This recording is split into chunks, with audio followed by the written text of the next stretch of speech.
Evangelho do dia. Hoje com o casal Luiz e Silvana.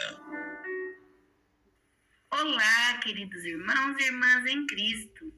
Hoje, dia 18 de junho de 2023, faremos a reflexão referente ao Evangelho de Mateus, capítulo 9, versículos do 36 ao 38, e continuando no capítulo 10, versículos do 1 ao 8. Irmãos e irmãs, podemos perceber que ao longo de nossa caminhada em conhecermos e nos aprofundarmos nos ensinamentos da Bíblia, as mensagens que Jesus falava com muita sabedoria para os seus, em parábolas, chegam para nós até hoje e permanecem, são vivas e atuais. No Evangelho de hoje, Jesus faz uma comparação entre as multidões e as ovelhas, se compadecendo do sofrimento que elas estavam passando, cansadas e abatidas, deixadas entregue à própria sorte, sem pastor. Isso nos mostra que Jesus não aprova o sofrimento. Ele quer que todos sejam curados e que vivam bem. Jesus sempre se importa conosco, e naquele tempo chama seus 12 seguidores e dá-lhes o poder de curar qualquer tipo de doença e de enfermidade, e também expulsar os espíritos maus. Ao chamar seus apóstolos, ele o faz pelo nome de cada um, e isso é um sinal de que se importa com todos.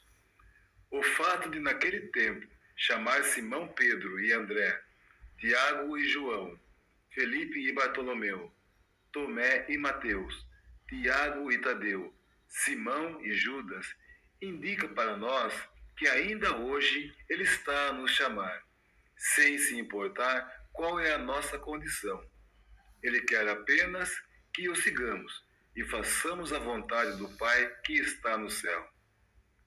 Vejam, entre os que ele chamou naquele tempo, tinha um homem simples, sem importância para a sociedade daquela época, pescadores e cobrador de impostos, que era visto como pecador, e aquele que um dia o iria trair. E a missão dada a cada um deles é ir buscar e reunir novamente o rebanho perdido, dando a ordem expressa de ir primeiro à casa de Israel e anunciar que o reino está próximo. Aqui temos mais uma indicação da importância que Cristo dá a toda a humanidade. Primeiro, os da casa de Israel. E depois, a cura, a salvação também chega até nós, e gratuitamente. A graça de Deus nos alcança, não importando onde estamos ou como estamos. Assim como Jesus chamou os 12, hoje ele nos chama, também pelo nome, e nos dá a missão que é o seguimento de que ele iniciou há muito tempo atrás. Jesus tem uma mensagem para todos. O Deus de Israel é o Deus de todos nós. Tudo o que Jesus pediu àqueles homens, ele pede hoje a nós: curar os doentes, ressuscitar os mortos, purificar os leprosos e expulsar os demônios. De graça ele nos dá esses dons, de graça devemos dar aos nossos irmãos. Acreditamos que essa é uma boa maneira de fazer chegar a voz do Cristo a todos os pontos da terra.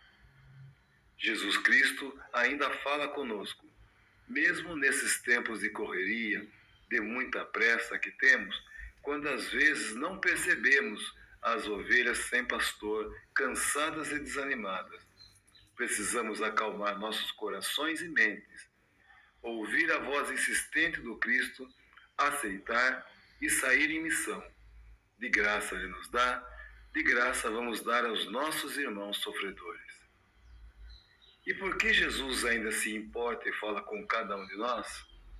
Ele ainda faz para mostrar que o caminho das trevas não vale a pena. Ele faz para mostrar que o caminho da maledicência, da inveja, da entrega aos vícios, da criminalidade e da soberba, que pisa e não enxerga os mais fracos e humildes, só traz solidão e a morte. No início deste evangelho, Jesus disse aos seus discípulos: a colheita é grande, mas os trabalhadores são poucos. Por isso, peçam ao dono da colheita que mandem trabalhadores para a colheita. Isso deveria ser como uma oração para nós, que o dono da colheita envie mais trabalhadores.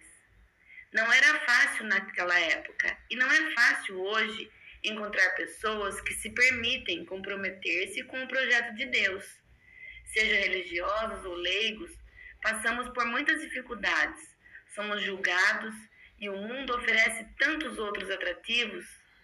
Nas igrejas, costumamos ver sempre os mesmos rostos. As pessoas têm vergonha ou não querem falar sobre Deus, com medo de gerar discussões sobre religiosidade.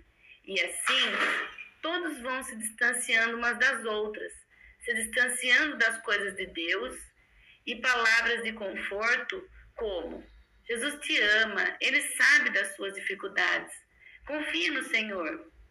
São palavras não ditas mais e vão ficando cada vez mais escassas. E muitas pessoas passam a procurar por autoajuda, remédios, profissionais duvidosos. Caros irmãos e irmãs, sabemos que longe de Deus não há medicamentos nem terapias suficientes que cheguem aos pés do Mestre, que possam curar as dores da alma, muito menos trazer paz de espírito. Que em nossas orações não falte intenções para que cada vez mais jovens se interessem em se engajar nas pastorais, que os leigos tenham força para lutar contra as tentações e que os religiosos tenham sempre a força do Espírito Santo para sustentar suas obras e ações de evangelização. O Senhor te abençoe e te guarde, mostre sua face para ti e tenha misericórdia de ti. Volva seu rosto para ti e te dê a paz. O Senhor conceda um excelente dia, em nome do Pai, do Filho e do Espírito Santo. Amém.